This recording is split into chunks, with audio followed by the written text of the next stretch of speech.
Hey everyone, let me get you caught up to where I'm at today. Today was, it's been an interesting day. There's been a lot of stuff I've had to redirect what I was going to have to do before I get to the next step. Because a couple little things kind of popped up and confused me with the plans. So that was all kind of sort of figured out. But I ended up making a couple changes to the way I was going to set things up, and I still have one more to go. So before the big rainstorm hits, let me bring you guys back in and show you what I've gotten taken care of so far. Alright, this is pretty much all ready to be glued together, with the exception is that as soon as I pop this out, this former right down inside here, that was where the front landing gear attached to, and where the motor mount attached to. This is the new one, and as you can see, it's already got holes. I've already got the little, so I had to make all the kind of measurements just to get that set up for the motor. So I have mounted the motor on there, and it works out well. The motor itself, because it's going to have standoffs on it, right now when it sits, it's about an 1/8 inch shy of where it needs to be, so I'll be putting some little standoffs in just to get some more air around the motor. So that's all set up, ready to go. I'm going to have to make a former that's going to sit right here in the middle, because as you can see, it's still curving out. If I pull this out, it just goes flat right here. So I'm going to have to make some measurements and just do another former. It'll be another U-shaped former. It doesn't probably have to go all the way to the top, but I'll make some kind of adjustment for it. I've also just redecided how I want to attach the top piece, so all that'll come into play when we get to it. So it's going to be interesting. I've already got the wing saddles in, the doublers in for the wing saddle, so that was taken care of. They gave you two little pieces you were supposed to wedge in there, and it just didn't look right and didn't give me enough point to attach my tail gear to, because I am going with a landing gear in the back, so there's going to be a tail wheel going into this. What I'm going to do is, even though this right now is just plywood with balsa in the middle, when I sheet the bottom of this, back here this is going to change direction for a short period of time, just so I can have my exit hole to have the air come to flow through. This here is going to have another piece of plywood, probably light ply, skinning the top just in the back here, just so I've got a harder attachment point for the gear. So that's where that's at. Everything is pretty much ready to rock. I put a temporary cross brace in here just till everything gets glued together, and that's the only reason why it's in there. So that way, when I pull the sides in, when I flip it upside down and glue everything in place and clamp it, it's not going to crush it. So yeah, we're getting there. So like I said, I'm going to have to make one more. There comes the rain. You can hear it. I need to go run upstairs. So anyway, it's going to have another former down in here. I'll make this, probably maybe tomorrow morning. And then it's just a matter of getting it all glued together at that point. So I'll make that. We'll get it glued together. I'll bring you all back in from time to time on that. And then when I flip it upside down, that'll probably be about 5 days from now. It's unless I can squeak it in some other time during the week. We'll flip it upside down and see if we can make everyone a nice little speedy up video with some music, just so you got something to listen to. So that's about it for today. So I'll see you next time back down the shop. Alright everyone, welcome back early morning to the shop. When I told you guys there was a storm coming in, there was a storm coming in. I actually got trapped down here for probably about a half hour. Because of the wind and the rain, and we actually had a microburst come through and take out even some big trees down in the center of town.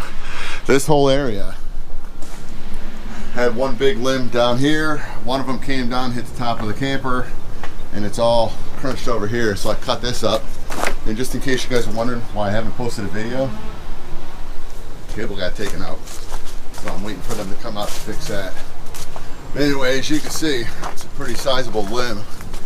Came down, probably, I don't know, 10 inches in diameter. So that was the two limbs that came down through here. We'll get up on top of the RV probably not today, but probably tomorrow afternoon to see what kind of damage was, because I don't know if you'll be able to see it from here. There was a hole punctured right in the very, right there, right in the very top. So at least something came straight down. So hopefully that's not destroyed. Let's see if I can show you without the sun getting too brightly into the screen. All right, we had this limb break off, come down, strike the roof, and then we had this one over here in the corner do the same. And we don't know, unfortunately, if any damage was done. It looked like the way it hit, it might just be bent gutters. We're hoping. So, and a buddy of mine who does tree trimming, let's see if we can get him to come on over here today just to clean this stuff up. And yeah, you can see how much of that limb right there. It sheared off probably 10 feet. So it stripped out. So it was the winds themselves, they were not nice. It was not a nice little burst coming through. So, you know, we'll see how long it takes everything for me to get my system hooked up and ready to run, so I can upload a couple videos, because I got 2 of them right now standing waiting to get sent out. So anyway, let's let me put you guys back in the shop, and I gotta go to work. So I'll see you guys you know, next time I'm down in the pit. Hey everyone, welcome back to the shop. It's Sunday morning, and I've been down here, and I started getting work done without bringing you guys back in to show you what I'm doing. So real quick, I'm going to do a little bit of quick gluing up. Now what we're going to be doing first is the fuselage itself. This is the only part of the fuselage that's going to get built today. I don't do anything with the turtle deck on the back, because it's going to go from this part of the fuselage and then either into the horizontal stabilizer or directly into the wing. And I may go just directly into the wing today, because what I'm going to have to do is, this thing's going to be spending a little bit of time upside down when I'm getting the wing all set up and the holes drilled through to make sure that the 2 little pins that go through are set up. So I can't finish the bottom, and because it's going to be sitting up on top of the wing on it, I can't finish the top. So I'll just get this done first and throw a quick little video together. And as soon as this is all glued up, then it's going to be a matter of cleaning off the whole bench, and then let's get working on a wing.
Alright, I've got the bench somewhat cleaned up. I just had to get some of the stuff out of the way. Anyway, I went upstairs and grabbed my little piece of Sitka spruce. Unfortunately, it was too thin. It was 1/8 inch by 1/8 inch. So I ripped some new stuff. So this is 3/8 by 1/4, and I set that thing up as close as I could for the 3/8 and the 1/4. And I can show you, but you got to trust me. This is about 380, so it's about 5 thousandths to 6 thousandths wider than a 3/8, and it's about 10 thousandths thicker than a 1/4 inch. But it fits very nicely.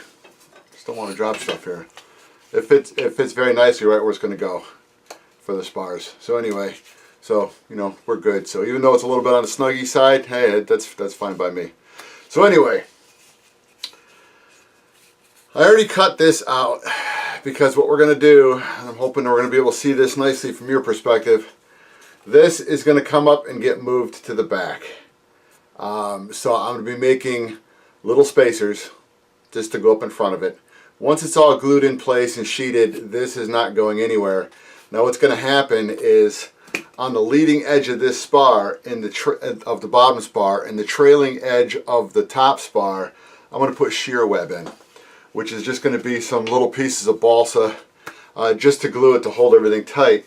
The only bay that won't have shear web in it is the landing gear bay. So what I may do on the bay just in front and just behind the landing gear bay, where the gear sit is, I may just use some, I think I got some 16th inch or 32nd or 64th inch plywood.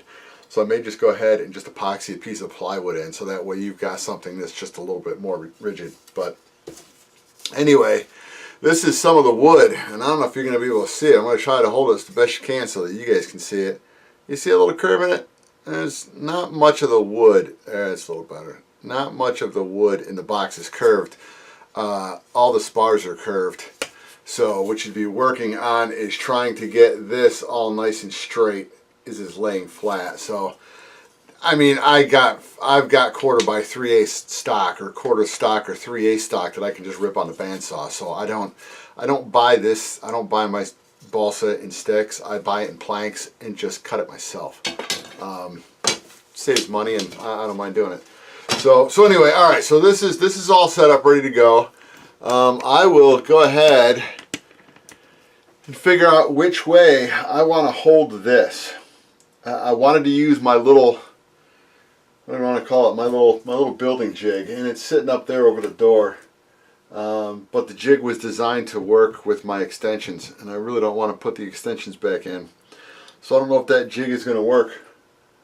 I'm gonna take some measurements and see it. Just as long as it fits up against the wall and it's still square, I'll bring that up and put it on top of that. So that way I know that the leading edge is getting built up against something straight, because this leading edge is actually 1 by 1 inch rectangular stock. You just glue it, and you're just gonna glue it right to the, I don't know if you can see it, I'll show you, right to the leading edge of this. So that's where that gets glued to, and then once you get the sheeting on it, you're just going to go ahead and shave it down. So it might work better to have it up front, just so that I can get these pieces here all glued together, get it all set up level. I gotta think about this one, and then bring the leading edge in. So you know what, I think I'll glue it to the leading edge stock, just so that I know that I've got something. So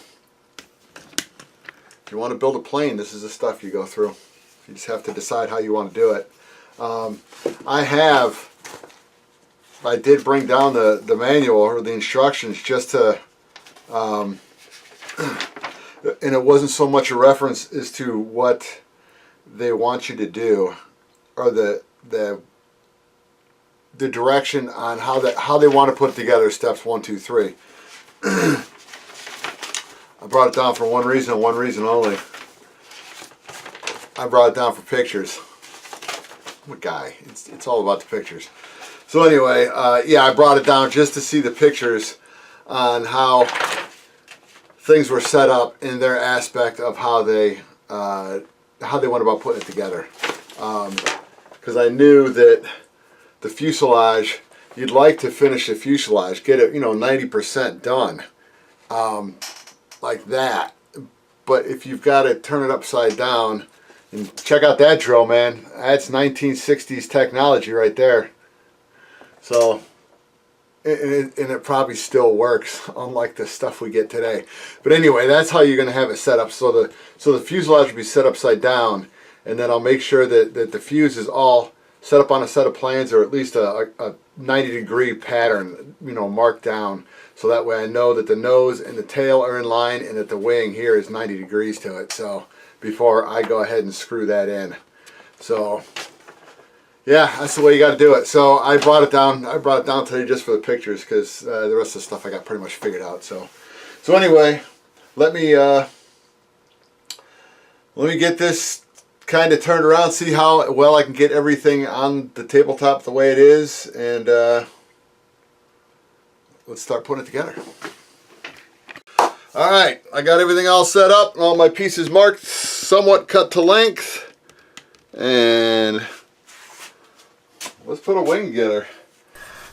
I made one of these little gems right here,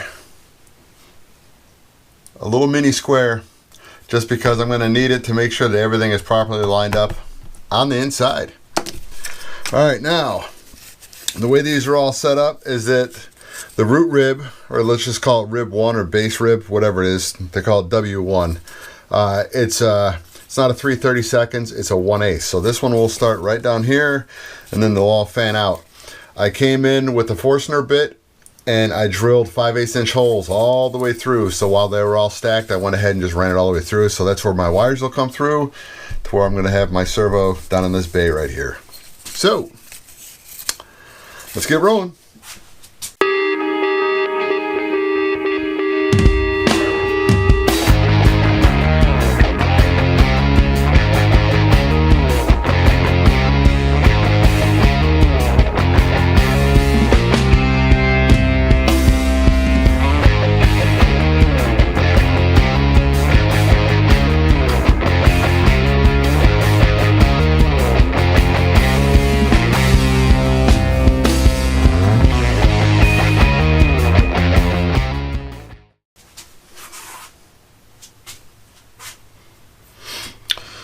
Alright, really quickly, the thing that you're trying to do here is you're trying to get everything lined up and straight. I'm not worried about the tails being the right height at this juncture in time. It will work itself out. You're just going to have to believe in me on this one. So I just want to make sure that I've got everything properly lined up. I made little marks right here on the top of the spar, so I knew where the center of the rib was supposed to be. And I got them close. So now at this point, it's just going to be making sure that everything on the top is going to be lined up kind of sort of where I need it. And the strange part about this is kind of the wrong way to do it, but the way that I normally set them up is with these little stops. And what I did is I took some angle aluminum, drilled a really small little hole with, I think, like a number, probably 10 size drill bit, that a pin can go straight down through. So what you do is you just put it in, put one on one side, put a pin down through it, and then put one on the other side, and it's going to hold everything in place. What I'm going to do is I'm going to get this set up on one end down here at the root rib, and then out here on this one. I've got another rib coming out here at the very end. They shortened the planes by a 1/2 inch, and that was part of the little addendum that they gave you, was that it was going to be a little bit shorter than the original one was. So you just have to take that into account. And so I just assumed about where it should go just by the length of this piece up front. They give you a 24-inch piece, so I came and made my mark off at 24 inches. So that's where this one's going to have to be on the outside edge, whereas this one here is on the inside edge. So everything should pan out nicely. So let me go ahead and get this side here locked into place. And I only really need to have one pin in it, because then I'll take one of my little clamps and just clamp it together just to temporarily hold everything into place. so that I can come in as soon as it's all done and just wick in a little bit of thin CA just to kind of hold everything tentatively where it needs to be.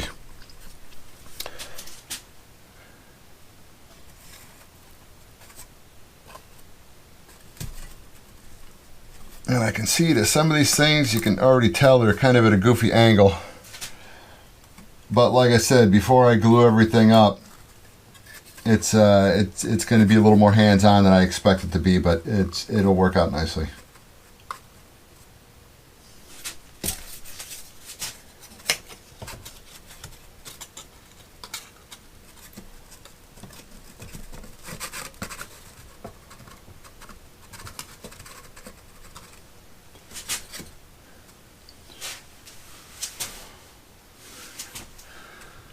Alright, now I will be changing cameras. We'll be coming back to look at you.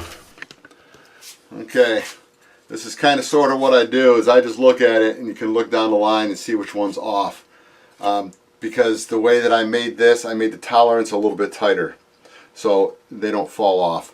So I just need to know that this one here, right here, needs to rotate. So all I've got to do is just allow it to rotate a little bit back. And we're almost there.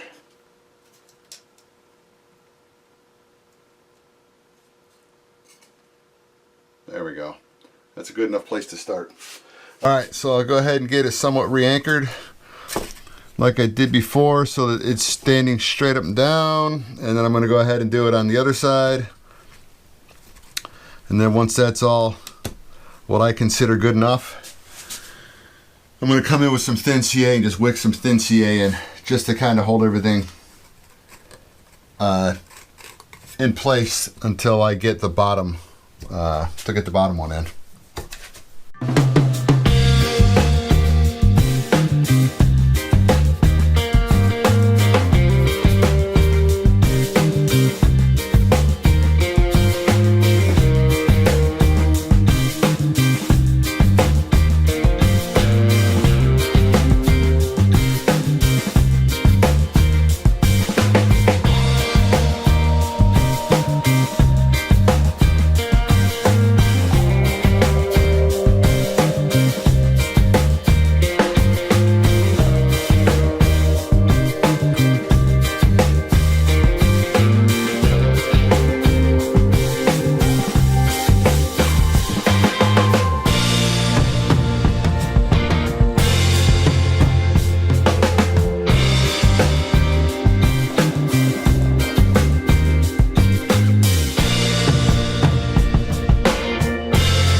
And what I said about how it's going to straighten everything out, if you look at it, let me just get it so you guys can see it better than there you go. Straight as an arrow. You know how I know? Because I already made one. I had to do a test piece. This one took probably about 4 times longer than this. But as soon as I realized how well everything went together, it was pretty simple enough for me just to go ahead and just slap it together real easy. Now this little end here, this will be cut off. You're not supposed to glue this end on, and it's because when you're gluing these two wings together, there's dihedral, so I've got to put pretty much a 1/2 inch block over here at the tip when I glue them together. So this root rib is going to have to adjust. So it'll probably adjust out to about yay angle, and then I'll cut it off and then I'll glue them together. That's the reason why I'm leaving this one, because you're not supposed to glue it anyway, but I went long on this side, and on this side these are both going to be cut off. I just wanted to make sure I had enough rope just sticking out past the end of it, just for measurements. But no, so that's pretty much it, and that's that weird little offset that I spoke about. And I don't have anything, but let's just assume that this was a little piece of shear web. It's not going to look like this, but say it was just a piece of shear web balsa. What it's going to do is it's going to go up in between the two pieces. See if I can get a good enough angle.